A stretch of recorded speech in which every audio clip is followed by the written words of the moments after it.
It's the first Saturday in June, and that makes it National Trails Day.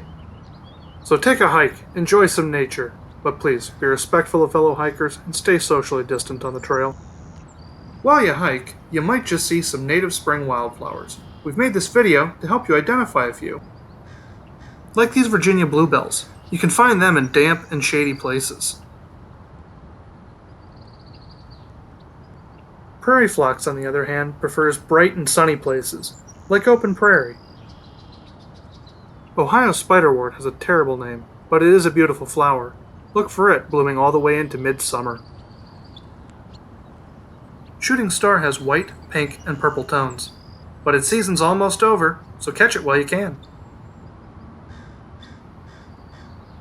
Cream wild indigo is in bloom right now. Its cousin, white wild indigo, will be blooming soon and has taller, more upright flowers. Wild geraniums love the shade underneath trees, so you can find them in savannas or on the edges of woodland. Wild Columbine has a fantastic crown-like shape and comes in reds and yellows. Like wild geraniums, it loves shade under trees. Find wildflowers like these along one of Chicago's many nature trails, or your local park, or even in your neighborhood. Have a happy National Trails Day.